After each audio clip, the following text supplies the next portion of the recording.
Good morning, students of class 10. Welcome to our online class, and this is your bio class. And in this class, we are going to discuss about the plant movement. इस class में हम लोग plant movement के बारे में discuss करने वाले हैं. प्रीवियस क्लास में हम लोगों ने ऑलरेडी प्लांट के बॉडी में प्रेजेंट डिफरेंट केमिकल्स जो कि प्लांट की बॉडी में सिंथेसाइज होते हैं और उसी की तरह से कुछ आर्टिफिशियली भी सिंथेसाइज होते हैं जिसे हम लोग फाइटो हार्मोन्स कहते हैं, उसके बारे में हमने स्टडी किया. और इस क्लास में हम लोग स्टडी करने वाले हैं प्लांट मूवमेंट के बारे में कि प्लांट मूवमेंट क्या होता है. ठीक है, इन अर्ली क्लासेस आपने ऑलरेडी पढ़ा होगा कि plants are the living organisms that can not move, है ना. यानी प्लांट ऐसे लिविंग ऑर्गेनिज्म है जो मोशन को परफॉर्म नहीं करते, लेकिन सही बात है मोशन नहीं कर सकते लेकिन ये मूव करते हैं. और प्लांट्स मूव कैसे करते हैं? तो प्लांट्स कैन मूव, है ना, by changing the position of their plant parts. यानी प्लांट जो है वह अपने पार्ट्स के डायरेक्शन को चेंज करके, प्लांट की पोजीशन, पार्ट्स के पोजीशन को चेंज करके और अपनी मूवमेंट को शो करते हैं. इस प्लांट मूवमेंट से पहले हम लोगों ने फाइटो हार्मोन्स इसलिए पढ़ा था क्योंकि प्लांट मूवमेंट में उन फाइटो हार्मोन्स का एक इंपॉर्टेंट रोल होता है. Now the next is that कि प्लांट की बॉडी में जो मूवमेंट्स होते हैं, ठीक है ना, वह दो तरह के मूवमेंट्स होते हैं. एक होता है ऑटोनॉमिक मूवमेंट और दूसरा होता है ना, पैराटॉनिक मूवमेंट. ठीक है, दो तरह के मूवमेंट्स हुए, एक ऑटोनॉमिक मूवमेंट और दूसरा होता है पैराटॉनिक मूवमेंट. ऑटोनॉमिक मूवमेंट ऐसा मूवमेंट है जो प्लांट की बॉडी में आकर्ष होता है. क्यों? तो ये ऑटोमेटिकली हो जाता है और इसमें स्टिम्यूली का कोई रोल इसमें नहीं होता, है ना. इसमें जो ऑटोनॉमिक जो होता है ऑटोनॉमिक मूवमेंट, इसमें स्टिम्यूली का कोई रोल नहीं होता. ठीक है, जो ये स्टिम्यूली है, ठीक है, स्टिम्यूली का कोई रोल यहाँ पर नहीं होता ऑटोनॉमिक मूवमेंट में. अब सोचेंगे कि प्लांट का ऐसा कौन सा प्लांट है जिसमें ऑटोनॉमिक मूवमेंट पॉसिबल है? तो कुछ जो है वो यूनिसेलुलर प्लांट्स जैसे कि मतलब जो है यूग्रीना है, इनमें जो फ्लैजिलम होता है, ठीक है ना, इसमें जो फ्लैजिलम होता है या फ्लैजिलम, है ना, ऑटोमेटिकली मूव करता है इसके कुछ इंटरनल रीजन्स की वजह से. ये स्टिम्युली की वजह से मूवमेंट नहीं होता. किसकी वजह से होता है? इसके इंटरनल रीजन्स की वजह से मूवमेंट होता है और इसलिए इसमें स्टिम्युली का कोई रोल नहीं होता. लेकिन वही अगले जो मूवमेंट है जिसे हम लोग कहते हैं paratonic movement, this movement is occurs in plant parts due to the response of the external stimuli. यानी यह जो है इसमें जो मूवमेंट होता है पैराटॉनिक मूवमेंट, ये it is only in the response of external stimuli. यानी स्टिम्युली प्लेस, यहां पर लिख सकते हैं कि स्टिम्युली, है ना, stimuli plays an important role, N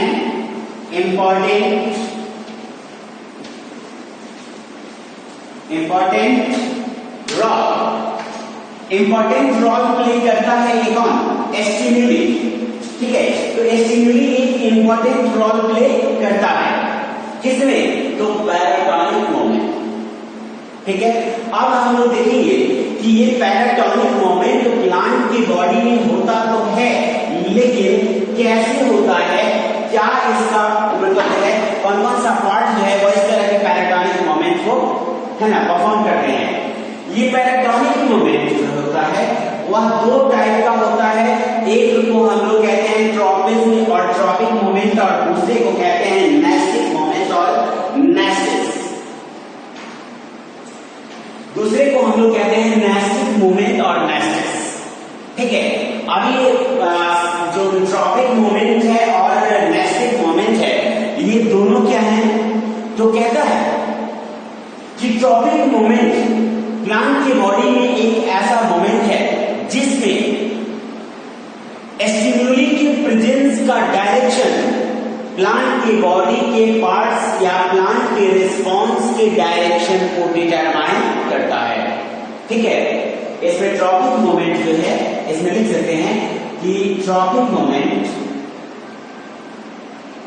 लिख सकते हैं the moment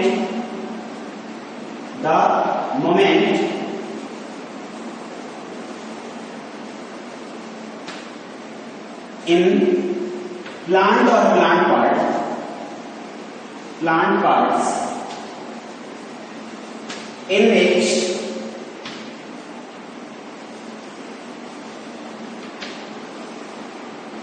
direction of stimuli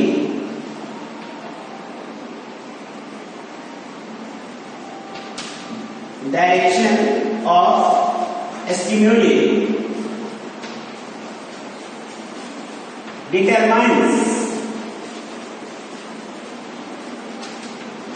ठीक है, determines the direction of response,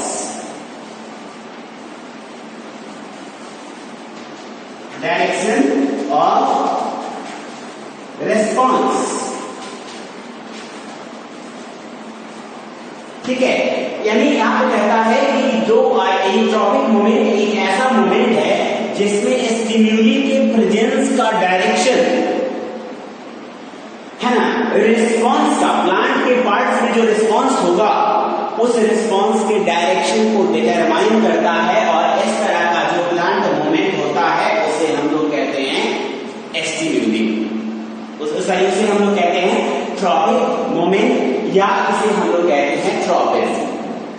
अब हम लोग देखेंगे कि प्लांट में स्टिम्यूली कौन कौन सा है, क्योंकि इसमें जितने भी ट्रॉपिक मोमेंट होते हैं, जितना भी ट्रॉपिज्म होता है, all tropism are depending upon the external stimulus, यानी एक्सटर्नल स्टिम्यूलीज पर डिपेंड करता है इसका ट्रॉपिक मोमेंट। तो हम लोग जो है उसके स्टिम्यूली को सबसे पहले डिटेक्ट करेंगे कि कौन कौन सा स्टिम्यूली है, और उसके अकॉर्डिंग हम नेम रखेंगे, है ना, डिफरेंट टाइप्स ऑफ स्टिम्यूली का, तो ऐसा डिफरेंट टाइप्स ऑफ ट्रॉपिज्म का। तो यहां पर हम लोग देखेंगे कि ट्रॉपिज्म कितने टाइप के होते हैं। ठीक है, अब देखिए सबसे पहला जो स्टिम्यूली होता है दैट इज प्लांट के लिए सबसे ज्यादा जरूरी चीज है ना, तीन चीजें ज्यादा जरूरी मानी जाती हैं, एक लाइट, दूसरा एयर और तीसरा water. Light, air and water, the three things are required essential for the survival of all type of photosynthetic plants. जितने भी फोटोसिंथेटिक प्लांट्स हैं इनके लिए ये तीन चीजें मस्ट एसेंशियल है, नेसेसरी है। तो सबसे पहला है, हम देखेंगे लाइट। पहला स्टिम्यूली कौन हो जाएगा? लाइट। ठीक है, लाइट है तो इस स्टिम्यूली के अकॉर्डिंग जो मोमेंट प्लांट की बॉडी में होता है उस मोमेंट को हम लोग कहते हैं, ठीक है, फोटोट्रॉपिज्म। जो ट्रॉपिज्म होता है उसको हम लोग कहते हैं फोटोट्रॉपिज्म। फोटोट्रॉपिज्म, ठीक है। पहला जो है, पहला आपका क्लियर हो गया कि पहला स्टिम्यूली लाइट है, और लाइट के अकॉर्डिंग जो रिस्पॉन्स होता है, जो मोमेंट होता है, उसे हम लोग कहते हैं फोटोट्रॉपिज्म। सेकेंड स्टिम्यूली कौन है? तो हमने आपको बताया कि इसमें लाइट के साथ उसे वाटर चाहिए, ठीक है, वाटर। तो ये वाटर जो है, ठीक है, एयर सबसे ज्यादा प्रेजेंट होते हैं, इसलिए एयर एक स्टिम्यूली का वर्क नहीं करता। तो यहाँ पर वाटर जो है वह एक स्टिम्यूली का वर्क करता है, और इसीलिए इस वाटर के अकॉर्डिंग जो ट्रॉपिज्म होता है प्लांट की बॉडी में, उसे हम लोग कहते हैं हाइड्रोट्रॉपिज्म।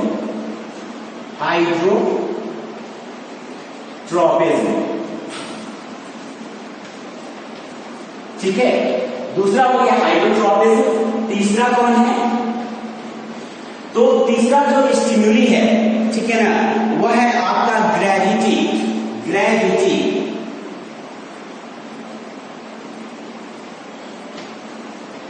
ग्रेविटी भी प्लांट के ग्रोथ में, प्लांट के मूवमेंट में, प्लांट के वर्क या फंक्शन में एक इंपॉर्टेंट रोल प्ले करता है। So it is also counted as stimuli for the plant. और इसके अकॉर्डिंग जो होता है उसे हम लोग कहते हैं जियोट्रॉपिज्म।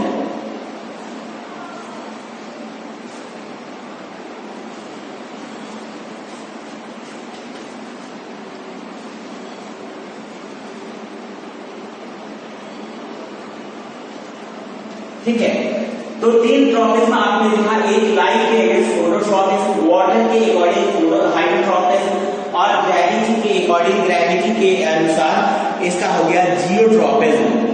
अब हम लोग देखेंगे कि इसे केमिकल्स कुछ अपने ग्रोथ एंड डेवलपमेंट के लिए कुछ स्पेशल टाइप ऑफ केमिकल्स की रिक्वायरमेंट होती है ना।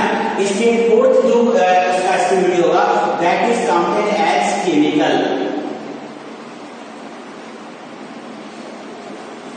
ठीक है, जैसे उसे फर्टिलाइजर्स या मैन्यूर्स जिसमें से उसे डिफरेंट टाइप्स ऑफ सब्सटेंसेस की रिक्वायरमेंट होती है। चलिए, इसमें जो केमिकल्स की अकॉर्डिंग भी उसका रिस्पॉन्स होता है और इसीलिए इसे हम लोग कहते हैं कीमोट्रॉपिज्म। कीमोट्रॉपिज्म।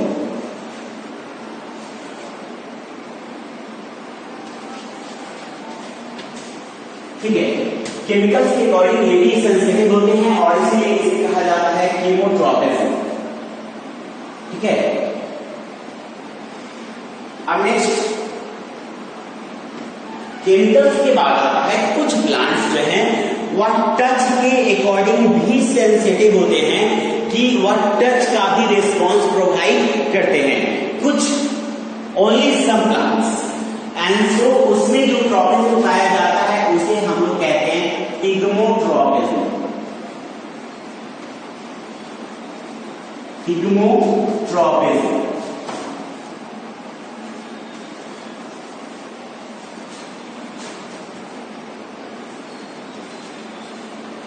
टिग्मोट्रॉपिज्म।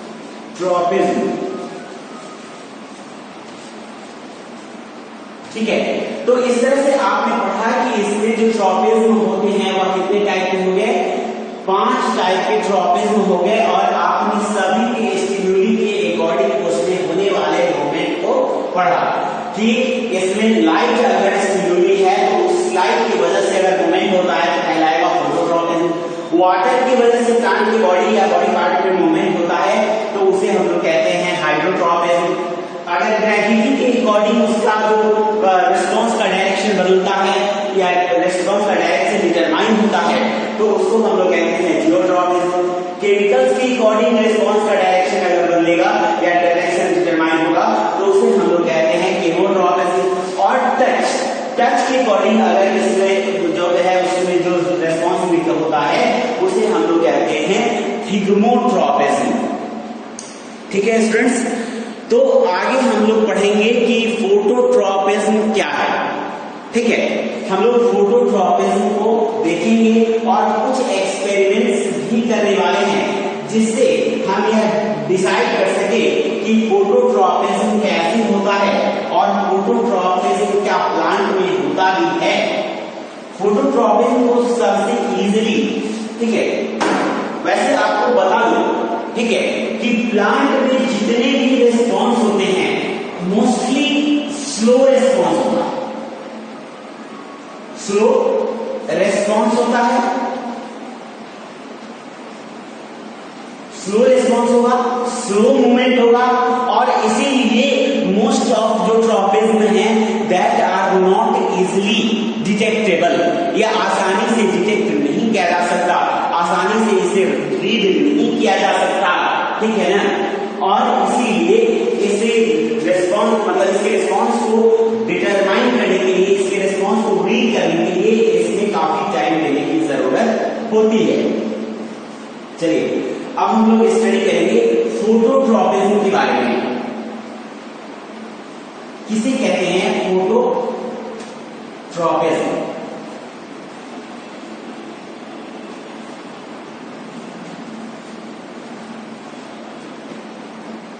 ठीक है, तो फोटोट्रॉपिज्म का मतलब होता है कि डायरेक्शनल मोमेंट ऑफ प्लांट और प्लांट पार्ट लिख सकते हैं कि directional moment of plant part in response to the stimuli light, है ना, लाइट के अकॉर्डिंग अगर किसी प्लांट या प्लांट पार्ट में मोमेंट होता है तो उसे हम लोग कहते हैं, है ना, यहां पर लिख सकते हैं moment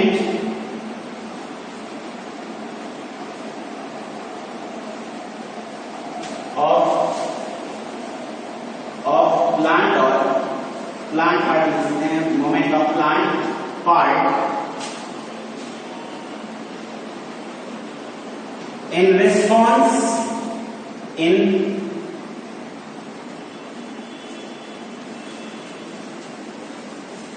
response to the stimuli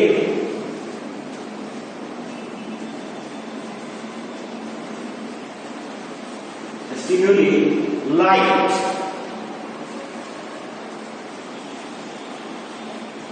ठीक है, यानी कहता है कि मोमेंट ऑफ प्लांट और plant part in response to the stimuli light stimuli के अकॉर्डिंग अगर प्लांट के बॉडी में कोई मोमेंट होता है तो उसे हम लोग कहते हैं फोटोट्रॉपिज्म, ठीक है, उसे हम लोग क्या कहते हैं, फोटोट्रॉपिज्म कहते हैं। अब देखिए कैसे प्लांट की बॉडी में या फोटोट्रॉपिज्म पॉसिबल होता है, कैसे प्लांट की बॉडी में आकर्ष होता है, क्या प्लांट रियली में लाइट, प्लांट का जो मूवमेंट या प्लांट का जो ग्रोथ होता है वह ग्रोथ जो है उस ग्रोथ को लाइट का डायरेक्शन जो है वो उसके ग्रोथ के डायरेक्शन को डिटरमाइन करेगा। इसके लिए हम लोग को एक छोटा सा एक्सपेरिमेंट करना होता है। हम लोग क्या करते हैं कि एक पॉटेड प्लांट लेते हैं। पॉटेड प्लांट का मतलब होता है कि the plant that is grown in the, ठीक है, ग्रोन इन द वैस, फ्लावर वैस, यानी आपको गुलदस्ते में आपका जो प्लांट लगा हुआ था गमले में, उस गमले में लगे हुए प्लांट को हम लोग लेते हैं, ठीक है, उस गमले में लगे हुए प्लांट को हम लोग लेते हैं और उसको क्या करते हैं कि kept in a dark room, एक अंधेरे कमरे में रखते हैं, where the light is only come from a certain direction, यानी उस कमरे में, ठीक है, लाइट केवल एक ही डायरेक्शन से आ रही है, ठीक है। तो वैसे हम लोग जानते हैं कि plants are always grow in straight direction, plant हमेशा जो है अपवर्ड, स्ट्रीट कह सकते हैं अपवर्ड डायरेक्शन में ग्रोन अप करते हैं, ऊपर की तरफ बिल्कुल सीधा। लेकिन जैसे ही हम उस कमरे में उस प्लांट को रख देते हैं और लाइट जो है वो केवल एक विंडो से आ रही है ना, उस कमरे में, उस रूम के अंदर, और कहीं से लाइट का सोर्स नहीं है, फिर हम लोग जज करते हैं after some days, after some time, ठीक है ना, सम डेज या सम वीक्स कह सकते हैं कि this plant that is we already know that it always grow upwards, या हमेशा ऊपर की तरफ ग्रो करने वाला है, that bended towards the window, it bended towards the window, यानी उस विंडो की तरफ यह बेंड हो जाता है, ठीक है। क्यों बेंड हो जाता है? तो in response to the stimuli light, यानी लाइट विंडो से आ रहा है और इस स्टिम्युली या स्टिम्युली उसके ग्रोथ के डायरेक्शन को डिटरमाइन करता है, इसलिए वो सीधा अपवर्ड बढ़ने के बजाय वो बेंडेड हो जाता है किधर, तो उस विंडो की तरफ जहां से लाइट आ रही होती है। तो यह जो एक्टिविटी है, यह एक्टिविटी आपको शो कर देता है कि प्लांट के ग्रोथ का डायरेक्शन जो है उसको डिटरमाइन करता है स्टिम्युली, कौन, लाइट, कौन डिटरमाइन करता है, तो लाइट जो है वो उसके डायरेक्शन को डिटरमाइन करता है, ठीक है स्टूडेंट्स। तो रेस्ट ऑफ जो है आपका ट्रॉपिज्म वो हम लोग पढ़ेंगे नेक्स्ट क्लास में।